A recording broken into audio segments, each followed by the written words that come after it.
If you were about to buy an SUV in the next 12 months, stop scrolling right now, because what I am about to show you could save you from a decision you will regret for years. Somewhere out there, right now, a dealership is trying to get you to sign paperwork on a model that is about to become instantly outdated. Not because it broke down, not because of a recall, because 5 SUVs are landing that will make almost everything currently sitting on that lot look like yesterday's technology. And the worst part is, most buyers have absolutely no idea these are coming until it's too late and they're already locked into a car loan on the outgoing version. Today, we're counting down 5 upcoming SUVs that are genuinely worth waiting for, based on confirmed manufacturer reveals, verified specs, and reporting from outlets like Car and Driver, Motor One, and Edmunds. This is not speculation dressed up as fact. This is not some blogger guessing what might happen. Every number in this video comes from an actual manufacturer reveal or verified reporting. And number 1 on this list is the kind of vehicle that could genuinely make you rethink what an SUV is even supposed to be capable of. So don't skip ahead, because if you jump straight to the end, you're going to miss context that makes that final vehicle even more insane. Before we get into it, do me a favor. If you're the kind of person who actually cares about not getting fooled by dealership hype and salesman pressure, hit that subscribe button right now. This channel exists to protect your wallet, not to sell you anything, and that distinction matters more than you think in an industry built on getting you to buy today instead of waiting for something better. Welcome to the best automotive channel on YouTube. This is Atif Cars. Let's get into it. Number 5 is the Kia Telluride Hybrid. Here's what most people currently think about the Telluride.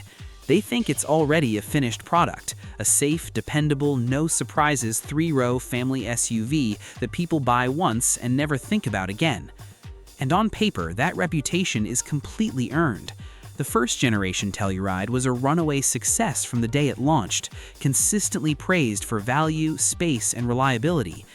But here's what's actually happening behind the scenes right now, and almost nobody shopping today knows about it. Kia is not just refreshing this vehicle with new headlights and a slightly different grille, they are rebuilding it from the ground up. And for the first time in the model's history, they're adding a hybrid powertrain that fundamentally changes the entire value proposition of the vehicle.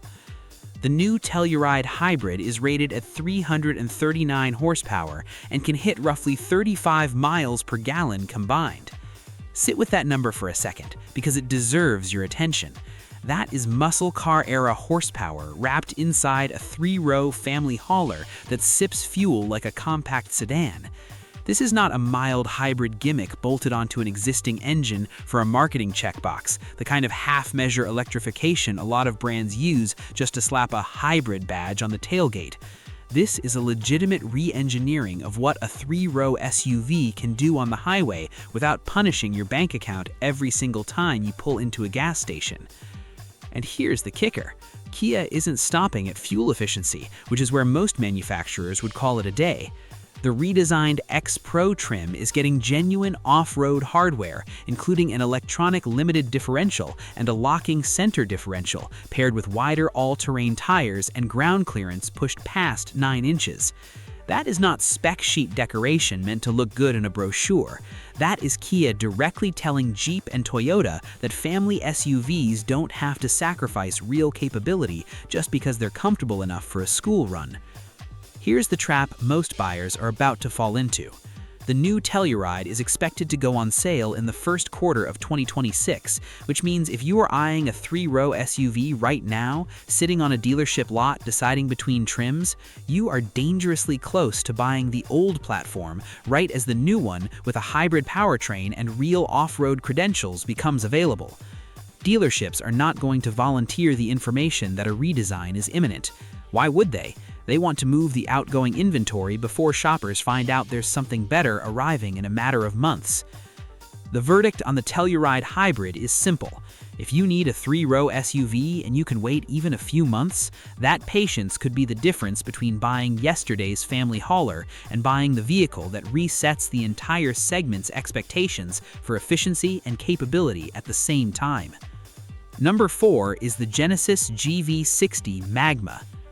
This is where things get genuinely interesting, because most people don't even think of Genesis as a performance brand yet. That assumption is exactly the mistake this vehicle is designed to correct. On paper, the GV60 has always been a stylish, comfortable electric crossover, competing more on luxury and interior quality than aggression or track credibility. But Genesis just revealed something that flips that entire assumption upside down, and it's arriving faster than most competitors expected. The Genesis GV60 Magma is Genesis's first real shot at BMW M and Mercedes AMG, and it is not a half-measure trim package with some black badges and a spoiler. When boost mode is engaged, this SUV unleashes 640 horsepower and hits 90 miles per hour in a claimed 3.4 seconds. That is supercar territory wearing a crossover body. Genesis has already proven through the same underlying platform found in vehicles like the Ioniq 5N that they can build EVs with genuine track day credibility, not just marketing department horsepower claims. Now that same engineering DNA has been funneled directly into a production-ready performance SUV wearing the more prestigious Genesis badge. Here's what most shoppers walking a dealership lot are going to completely miss. They'll glance at the GV60 Magma, assume it's just another electric crossover with a sportier-looking trim level, the exact same way people used to walk right past Hyundai showrooms before the N brand proved itself on racetracks and in reviews. That assumption is going to cost buyers real money and a genuinely better ownership experience, because this vehicle is shaping up to be one of the most quietly devastating performance bargains in the segment. Wrapped in aggressive styling, oversized wheels, and an aerodynamic rear spoiler you'd expect to see on a proper performance flagship costing twice as much. The GV60 Magma is expected to arrive in 2026, with pricing to be confirmed closer to launch. If Genesis prices this anywhere near where their existing GV60 trims currently sit, this could become the single most disruptive vehicle on this entire list, because it is directly threatening six-figure European performance SUVs at a fraction of the reputation tax buyers usually pay just for a badge on the hood. The verdict on the GV60 Magma is this: it is proof that the smartest buy isn't always the one with the most recognisable names stitched into the seats. Smart money buys engineering, not branding, and right now Genesis is quietly building both at a pace that should worry the established German performance brands. Before we move on to number 3, if you're getting real value out of this breakdown, do me a favour and hit that like button right now. It genuinely helps this channel keep doing deep, verified research like this, instead of the surface level guesswork most car channels put out and call analysis.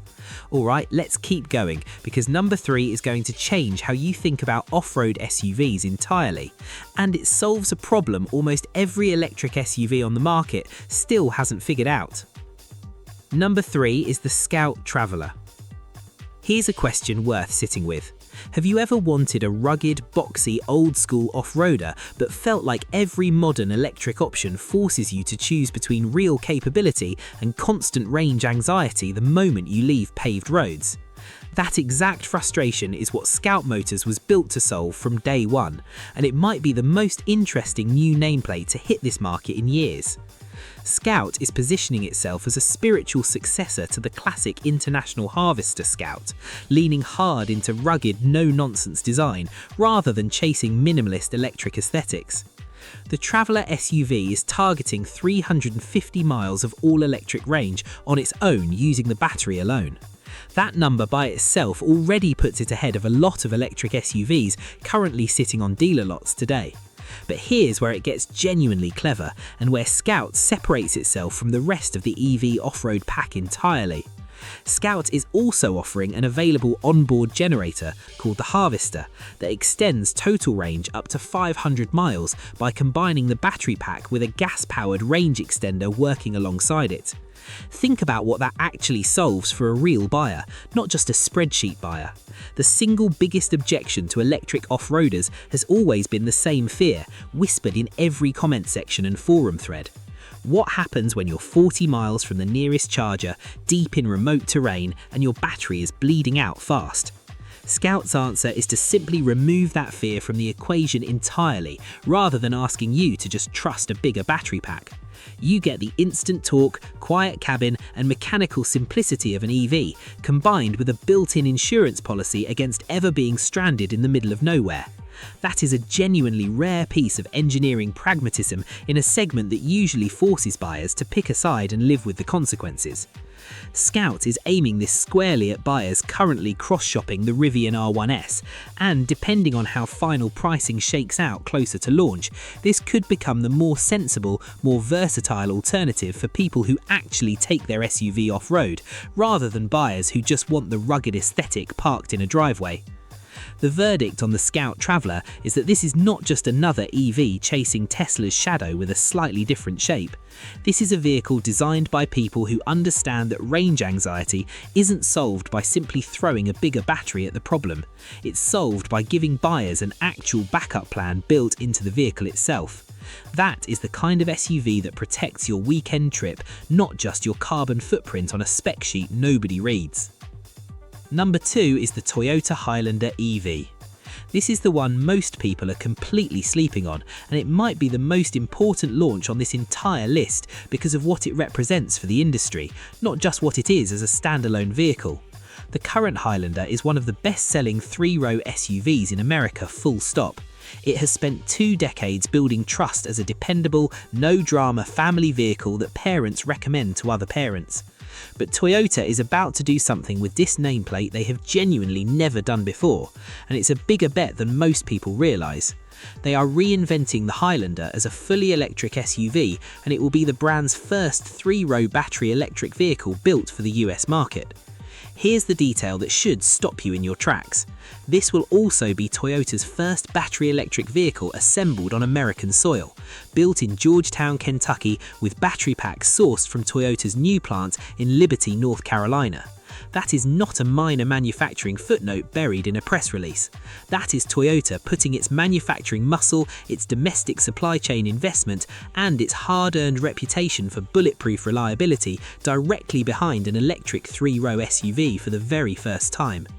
On the actual numbers, the base single-motor front-drive setup is reported at 222 horsepower, while the dual-motor all-wheel drive version is expected around 338 horsepower, giving buyers a real spread depending on how they plan to use the vehicle.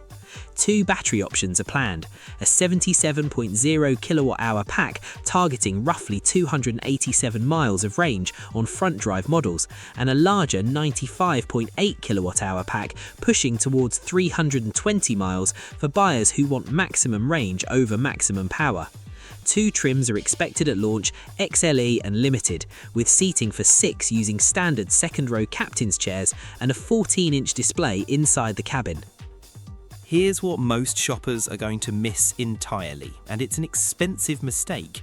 They are going to walk into a Toyota dealership, see the current gas-powered Highlander sitting under the lights, assume that's the safe, sensible, proven choice, and sign the paperwork without knowing that the exact same trusted nameplate is about to get Toyota's most significant electrified reinvention in a decade.